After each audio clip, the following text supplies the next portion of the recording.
Wis biasa wae, urip wis biasa wae. Maksudnya biasa wae, penting soleh, di hati soleh, rezeki wis minawos. Wae taluk wae pangeran, ora usah sok suci, ora usah sok bener dhewe, biasa wae. Dunia wis kabeh kersane napa? Pangeran. Ya sudah seperti ini. Yang soleh kayak Salabah malah akhirnya suul khotimah. Padahal dulu disebut hamamatul masjid, tukang iktikaf. Gak tahu mulai ke masjid, tapi akhirnya suul khotimah. Wahsi sing mata ini kekasih Nabi, rupane mata ini Hamzah ditakdir husnul khotimah. Makanya donga ya muqallibal qulub tsabbit qalbi ala dini. Kita tidak pernah tahu. Nah, kenapa kalau saya ngaji PD? Mereka aku muji pangeran, saya tidak pernah mikir awakku, tak penting awakku, penting muji pangeran. Ngaji itu artinya kan muji pangeran, muji ilmune pangeran, ya sudah selesai. Itu anak gue donga itu mikir awakmu dhewe. Mulane donga mbek ngaji ku derajate dhuwur ngaji. Mergo ngaji muji pangeran, nak donga mikir awake dhewe. Makanya masyhur itu ada dua kelompok di masjid, yang satu diskusi halal haram, yang satu berdoa. Nah, terus Nabi keluar dari rumah berdiri, sempat ragu, saya kemana? Terus akhirnya Nabi ngendikan mereka itu berdoa kalau Allah mengabulkan ya disembadani. Tapi mereka belajar halal haram. Itu perintahnya Allah, saya sebagai Nabi. Terus akhirnya Nabi gabung kelompok yang belajar halal haram. Karena belajar halal haram artinya ingin menghidupkan hukumnya Allah Ta'ala. Tapi nak wong donga kepingine iku kabul kajate. Intine mikir awake dhewe. Makanya saya termasuk ulama yang jarang berdoa. Tapi ya berdoa tapi kadang-kadang. Nah kowe kan gak kontribusi ning agama rapati ya tapi donga. Oh dasar murahan. Ya tapi piye mulang ya ora payu. Jadi kadang-kadang kula dibantah. Lah jenengan mulangi payu Gus. Lah kula ora payu, donga-donga ngono. Ya tapi aku ngerti pangeran ra bakal nyembadani barno ra Gus. Pangeran ya paling sedikit sithik ngono cukup. Kula termasuk orang yang enggak setuju ya kalau orang sholawatan terus berlebihan tapi khidmah ini Nabi kurang. Maksudnya gini loh, sholawatan berlebihan ya. Redaksi sholawat tentang Nabi itu kecil. Bukan sholawat jumlahnya enggak. Redaksi tentang Nabi itu kecil, sementara tentang keinginannya itu saya tidak suka. Saya suka sholawatan itu ya yang nyifati Nabi banyak, kemudian keinginannya kecil. Itu bagus. Kayak Ihya itu, kayak Ihya Abdul Hasan Asadili itu, kalau dongo itu jaluke mau swidik paling baris paling terakhir. Misalnya gini, nahmaduka ya man huwa waladi la ilaha illa anta ar-rahmanur rahim, itu langsung in sampai nyifati Allah itu 99.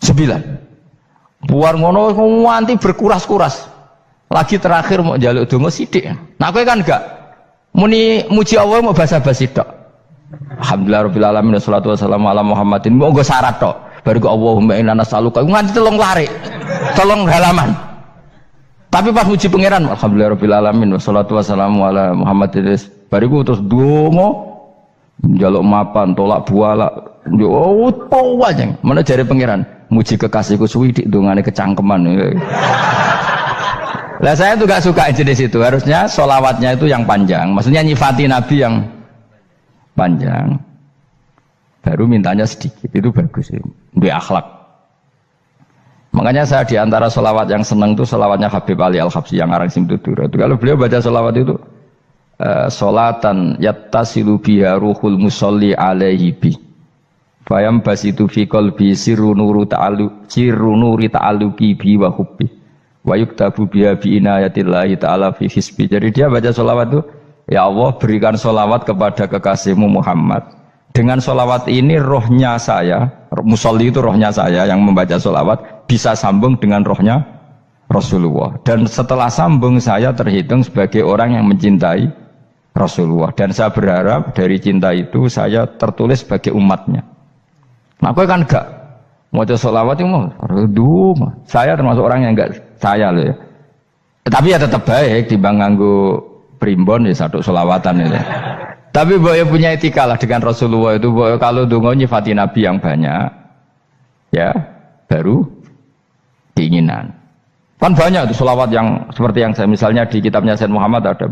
Allahumma sholli ala sayyidina Muhammad nuri kalam alladzi. Wah nyifati Nabi itu sampai panjang lebar baru menceritakan hajatnya. Kalau kamu kan enggak nyifati Nabi basa-basi, mau sidik mana? Malah kadang orang, misalnya ala Muhammad, kok ala Muhammad, muni Sayyidina aja disoal. Misalnya terus Baru kudungannya apa? Panjang. Saya termasuk yang enggak setuju karena itu menurut saya kurang etika. Makanya Rasulullah itu kalau berdoa kalau sudah nyifati Allah, coba tak beri satu contoh saja doanya Nabi. Alhamdulillah hamdan yuwafi ni'amahu wa yukafi'u mazidah ya rabbana lakal hamdu kama yanbaghi li jalali wajhika 'azimi sultanik la nuqsi sana'an 'alaika anta kama asnaita 'ala nafsik. Itu sudah berapa itu nyifati Nabi? Itu belum doanya tuh. Nah kamu kan enggak Allahumma alhamdulillahirabbil alamin Allahumma ya Allah di hajati wis gremeng itu seramu tuh tenan. Jangan gak bakat wali. Nah cara kula iku sisen ngono. Kula ya sering ngamini dongane wong ngono tapi ning atiku amin maksudnya amin barno mawon Gusti. Nanti aku amin tapi amin ku barno mawon Gusti. Wong ora jelas ngono betul. Jadi aku muni amin tapi amin barno maksudnya ya Allah barno amin maksudnya. Jadi karena tadi setahu saya doanya para nabi, para wali itu memang seperti itu. Ya coba itulah doa tadi aja yang saya sebut itu berapa kalimatnya? Apa? Alhamdulillah hamdan yuwafi ni'amahu wa yukafi'u mazidah ya rabbana lakal hamdu kama yanbaghi li jalali wajhika 'azimi sultanik la nuqsi sana'an 'alaika anta kama asnaita 'ala. Enggak terhitung pujian saya kepada engkau sebanyak engkau memuji pada diri engkau sendiri.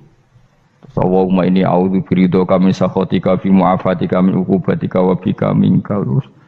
Allahumma sholli bi haqqi jabarutika wa bi khawfika. Kan panjang sekali doanya wali-wali itu, tapi semuanya mensifati Allah. Bahkan banyak yang kemudian lupa enggak doa. Coba haji, doa haji itu coba. Labbaik Allahumma labbaik la syarika lak innal hamda wa ni'mata laka wal mulka la syarika lak wa ni'mat. Itu kan labbaik saya siap melaksanakan perintahmu ya Allah sa'dik. Engkau yang punya pujian, engkau la syarika lak lakal. Itu malah enggak ada, jarang malah ada doanya. Itu kalimatnya talbiyah semua. Allahumma antal azil akram itu sudah seperti itu.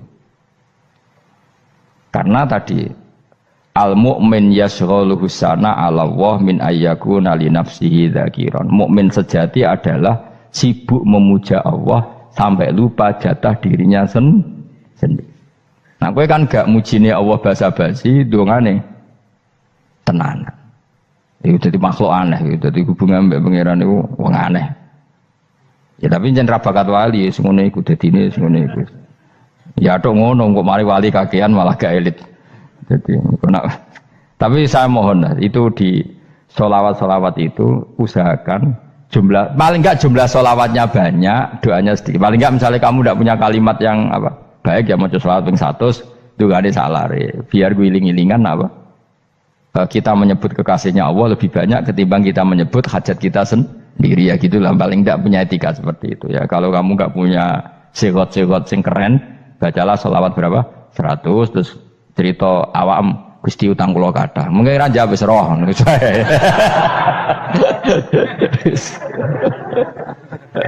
Tapi kan kita menyebut kekasihnya sampai 100, nyebut utang bisa. No cowok nyebut kekasih bisa, nyebut utangnya 100. Berarti yang sampeyan ditakoki pangeran, kowe nyebut kekasih wong pira pisan, nyebut utang 100 dasar rayu utang ngono-ngono kan. Ya ada, saya termasuk orang yang nggak setuju tadi. Jadi kalau redaksi sholawat cari yang mujinya Nabi lebih lebih banyak, karena itu nanti lebih diridhoi Allah Taala. Coba Allah sendiri kalau nyebut nabinya itu hitung saja. Laqad ja'akum rasulun min anfusikum. Jadi rasulun min anfusikum, seorang rasul yang sejenis dengan kamu. Terus azizun, orangnya sangat terhormat. Alaihi ma'anitum, rasul ini siap menanggung apa yang kalian tidak mampu. Kowe ra bakal mlebu swarga baru kaya syafaate Nabi akhirnya mlebu swarga. Kowe ra kelar korban, Nabi tahu ngorbankan kita semua. Dokha Rasulullah bikabsaini terus hada an ahli wa hada amman lam yudokhi min mati. Jenenge alihima anittum. Nabi menanggung apa yang kalian berat. Azizun, Nabi itu ali terus harisun alaikum. Nabi sangat berkomitmen menyelamatkan kalian. Haris itu keinginan yang berlebihan itu jenenge apa? Haris, kiai kuno namanya ini ngungseng, keinginan yang over. Nabi itu sangat berkeinginan kita ini maslahat. Terus bil mukminina raufur. Allah yang super saja kalau nyebut nabinya nyifati sebanyak itu. Ada ayat lagi misalnya, Rabbana wab'ats fihim rasulam minhum yatlu alaihim ayatika. Muhammad itu siapa? Seorang rasul yang membacakan ayat-ayat Allah. Wa yu'allimuhum, seorang rasul yang mengajari mereka alkitab wal hikmah. Wa yuzakkihim, seorang rasul yang membersihkan akhlak-akhlak kita. Jadi artinya Allah punya tradisi kalau nyifati rasul itu banyak. Juga nyifati orang-orang sekeliling rasul. Makanya menurut saya mazhab Syiah itu enggak pas. Karena Allah kalau nyifati Rasulullah itu jika nyifati orang-orang di sekeliling Rasulullah, dan itu dengan pujian, yaitu Muhammadur Rasulullah walladzina ma'ahu asyidda walal kufar ruhama'u bainahum tarahum ruk'an sujada yabtaguna fadlan minallahi warid wa nasimahum fi wujuhim min atharis sujud. Itu kan panjang sekali, dan orang-orang sekeliling Muhammad adalah begini. Kayak apa Allah muji para ashabu Rasulillah? Masa kita ikut kelompok yang menghina ashabnya apa? Rasulillah. Makanya kita tetap mazhab ahli sunnah apa? Wal jamaah, yaitu mencintai semua sahabat. Karena Allah saja yang Tuhan mensifatinya dengan sehormat itu. Mensifati apa? Ashabu Rasulillah. Disifati orang-orang yang saling kasih sayang sama orang mukmin. Tarahum ruka'an, sujud dan komitmen hidupnya untuk rukuk dan sujud. Simahum fi wujuhim min asari sujud. Sudah asari sujud harus diterjemah, nanti sensitif. Cuma setahu saya asar sujud itu nanti setelah di akhirat orang sering sujud itu jabahnya itu ada nurnya. Tapi kalau ada yang nafsirkan asari sujud itu warna tertentu ya semboy, itu sensitif. Yang jelas asari sujud itu ya sudah seperti itu. Seneng kamu kok hasut. Kowe nyen provokator, nak ono apa ya? Ada hal yang begitu terus mau berlebihan. Uteke ya khisimun. Aku ora ada kepentingan pokoknya ayat si mahum fi wujuhim min athari sujud, bahwa dalam jabahnya itu ada asaris sujud.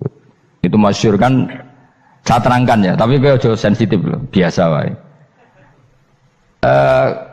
Suatu saat Rasulullah itu ngendikan begini, nanti saya kata Nabi akan nyafaati kalian semua. Sahabat-sahabat tanya, ya Rasulullah dengan sekian miliar orang bagaimana kamu mengenali kita? Saya ulang lagi, suatu saat saya nanti akan nyafaati kalian, karena saya kenal kalian. Maksudnya di akhirat. Ya Allah, di akhirat. Terus sahabat tanya, ya Rasulullah bagaimana engkau mengenali kita, sementara nanti di akhirat bermiliar-miliar orang gitu.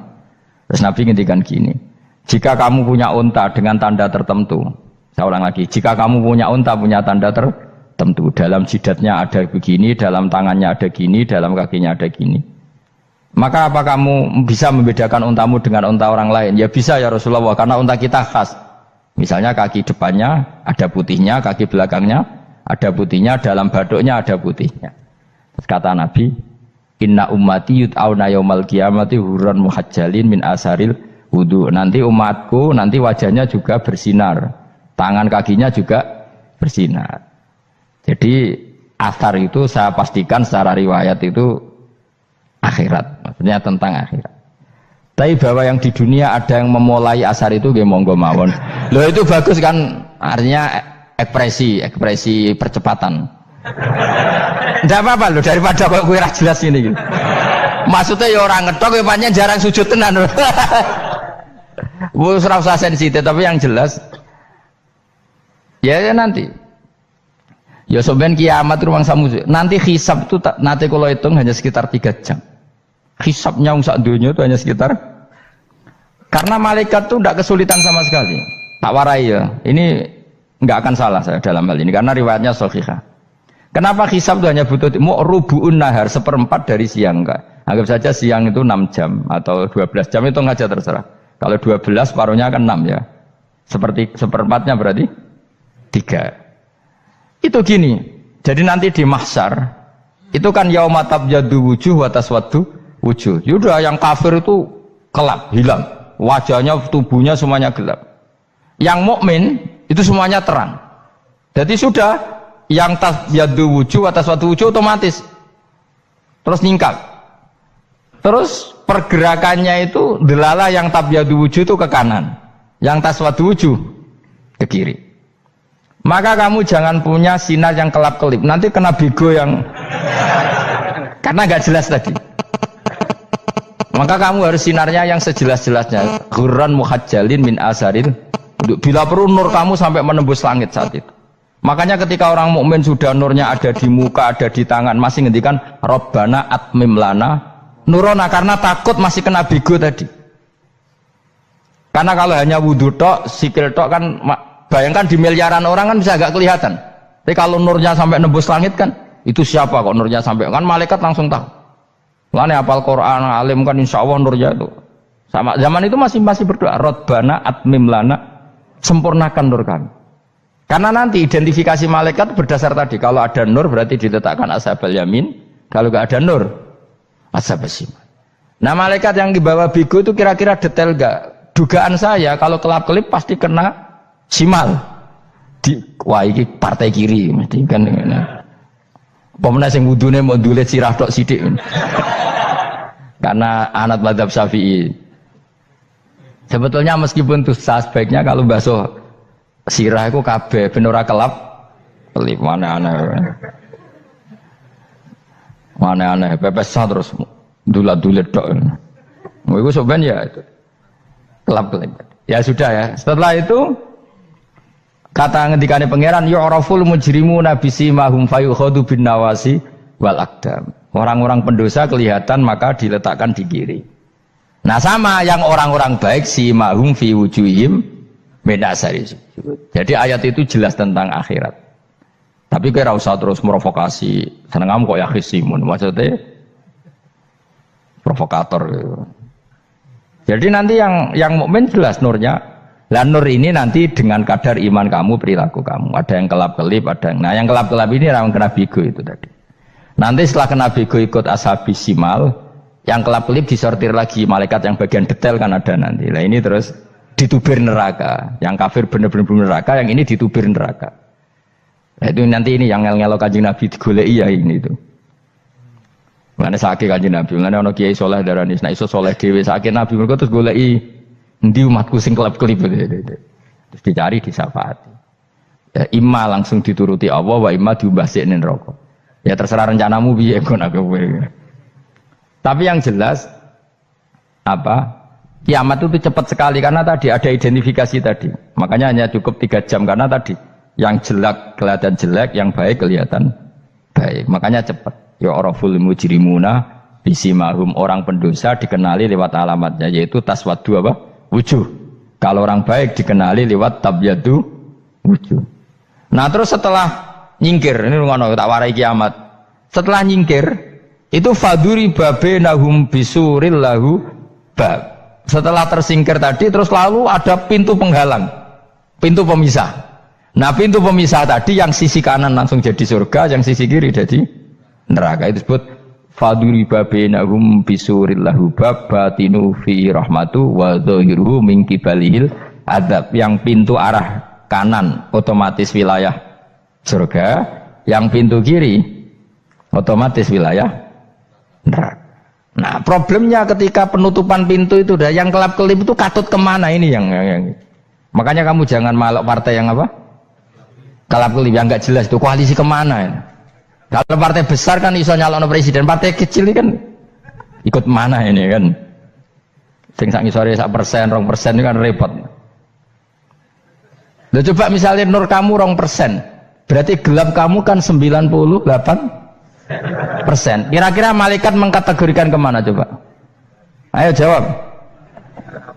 Gelap. Loh kode semangat Pak. Padahal itu bagian dari kamu.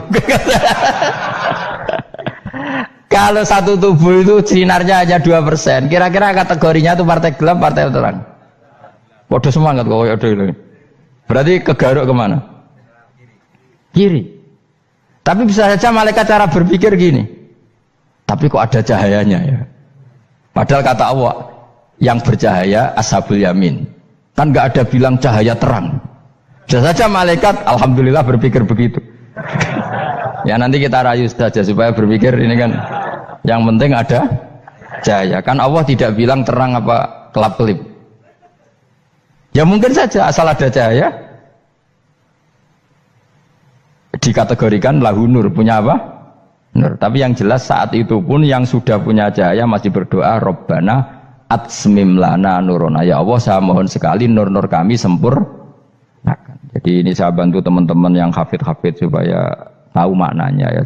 Dan yang nggak hafid ya dengar ya. Kalau nur itu penting. Makanya Nabi itu kayak apa? Nabi itu orang super. Itu kalau ngendikan wamat al min fauqi nuran wa min tahti nuran wa an yamini nuran wa an simali nuran, sampai terakhir Nabi masih mendoa untuk dirinya waj'al li nuran, dan semua tubuh saya jadi nur. Jadi Nabi sudah gitu kan. Ya Allah, jadikan sisi depanku nur, belakang kami nur, kanan nur, kiri nur. Terakhir itu apa? Waj'alni nuran, dan doa semoga semua tubuh saya jadi nur. Itu termasuk doa yang sering saya baca. Karena saya takut kelap-kelip tadi, ini bahaya ini kalau malaikat. Saya tidak tahu cara berpikir malaikat tadi. Apa ngitung 98% maka dikategorikan apa? Gelap. Apa dihitung nurnya saja? Wong instruksinya Allah kan yang ada nur ashabul yamin. Meskipun kelap-kelip kan punya nur. Saya tidak tahu nanti ikut 2% ikut mana kalau di partai koalisi itu. Ya, ikut yang menang biasanya, ikut yang apa? Ya paham ya, makanya saya mohon. Kalau wudhu itu usahakan sempurna, terutama wudhu sholat.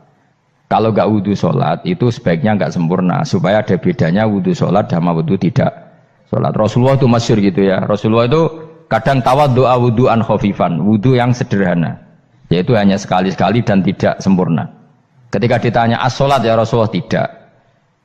Misalnya saya habis makan, mau tidur, biasanya ya wudhu, tapi tentu tidak perlu sesempurna kayak wudhu sholat, biar ada bedanya. Rasulullah juga gitu, beberapa kali beliau wudhu tapi tidak sesempurna wudhunya untuk sholat. Masyhur itu di riwayat tawaddu'a wudhu'an khafifan duna wudhu'ihi lis sholat. Tapi kalau wudhu untuk sholat asbaghal wudhu, menyempurnakan wudhu. Jadi supaya ada bedanya wudhu sholat dan wudhu tidak sholat. Saya gak wong sore iso ngaji podo kabeh. Abu Bakar ya gitu. Ana wong poso sunat kok nyediakno buka dimarahin. Istrinya pernah nyediakan buka beliau untuk puasa sunat. Itu embernya dipecahi Abu Bakar. Ditanya, kenapa gitu? Apakah kamu akan menyaingi Ramadan? Jadi gak boleh memperlakukan puasa sunat kayak Ramadan. Ya biasa saja kalau puasa sunat tuh wah buka kolak apa. Ramadannya ya iri tuh, ini gimana kok saya disaingi ini. Jadi kabeh itu ada proporsinya, ada apa? Makanya megang Quran ya wudu, megang wudu. Nah kabeh gitaran terus wudu, pengiran tersinggung. Piye kok menjegal gitar wudu? Jadi gak boleh kebaikan disaingi, itu juga gak boleh. Bapak gue sergap wudu sampai nyekel gitar. Yo Quran tersinggung, wah semen ibu gak semen kan. Malaikat panitia kan ya tersinggung. Kabeh itu kan ada proporsinya apa? Ada proporsinya. Itu hebatnya Rasulullah. Jadi kalau beliau wudu, bahkan wudu itu wudu li sholat sama tidak sholat itu. Misalnya sholat sunat itu kamu mampu ngadeg boleh nggak duduk? Boleh. Kalau sholat fardu nggak boleh, biar ada bedanya. Fardu itu spesial, nggak boleh, harus berdiri. Kalau sunat pun harus berdiri. Fardu tersinggung, iya sunat kok nyaingi aku kan gitu kayak.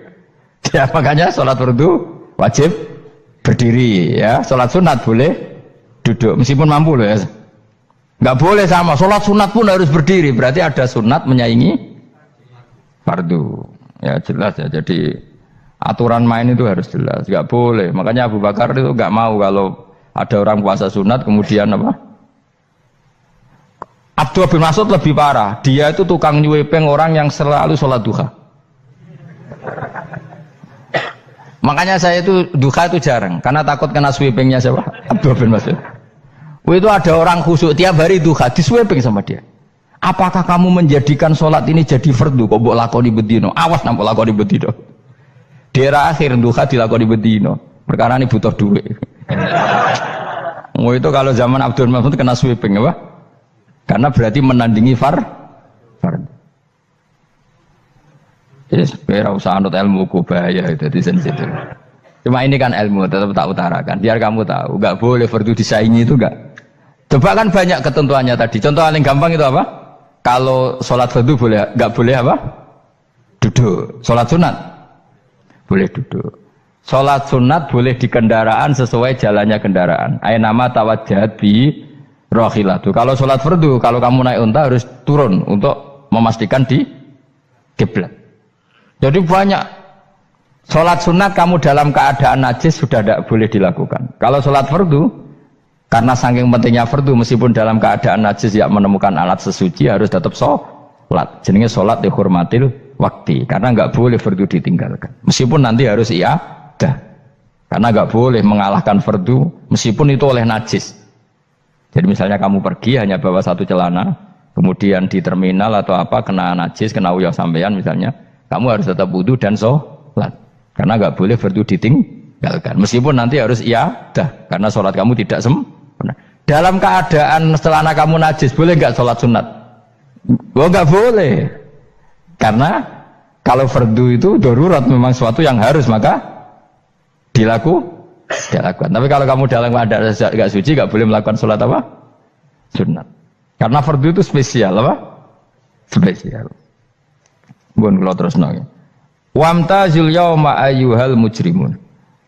Ya, jadi orang mujrimun harus terpisah dari orang apa? Mukmin. Dan yang keharusan itu ketika di surga. Tapi kalau di dunia ya boleh muamalah boleh. Ya muamalah yang halal maksudnya. Infaridu tegese misau sira kabeh ana mukminin sing pira-pira mukmin indahtilatihim. Nalikane campure kufar utawa al mujrimin bi iklan al mukminin. Utawa rujuke balik boten napa. Maksudnya rujuke diwalek ge sami indahtilatihim mukminin bi iklan kufar utawa kufar ning mukminin. Alam ahad ilaikum ya bani Adam. Alam ahad ana ta ora merentano ingsun ilaikum maring sira kabeh. Amurkum tegese ana ta ora merentano ingsun kum ing sira kabeh ya bani Adam ya bani Adam. Ala lisani rusuli ing atase lisane para utusan-utusan ingsun. Bukankah saya telah merintahkan kamu wahai Bani Adam Allah ta'budu setan. Yen ora menghamba sira kabeh as-setan ing setan. Ngendikane pangeran kowe ijek kanut setan cek nemen nih. Bukankah sudah saya perintahkan kamu tidak boleh diperbudak napa setan. Maknane la tutiu tegese aja taat sira kabeh ing setan. Inna sak temene setan laku maring sira kabeh aduun musuh mubinun kang jelas. Bayinul adawati banget musuhane. Lah setan musuhmu kok malah mbok nut bocah kok sarap ngono. Karuan musuh kok di nut. Anut ya pangeran mergo Allah wali fid dunya wal akhirah. Wa ani buduni lan yen to nyembah sira kabeh ni ingsun. Wa anestune kelakuan budu nyembah sira kabeh ni ingsun wahidu tegese nglakoni tauhid sira kabeh. To mengesakno sira kabeh ni ingsun. Wa ati ulan to atau sira kabeh ni ingsun. Harusnya kita hanya ibadah ning Allah Subhanahu wa ta'ala karena dia yang menciptakan kita, tempat kita kembali. Setan itu tidak siapa-siapa, makhluk yang hina, yang lemah. Pokoknya malah taat ya ning gone zat sing super, sing gawe kita, sing memberi rezeki kita dan zat yang kita kembali. Hadza utawi iki maknane taat ning Allah taala. Hadza ay al madkur min taatillah ku siratun ku dalan tori untuk sedalan mustaqimun kang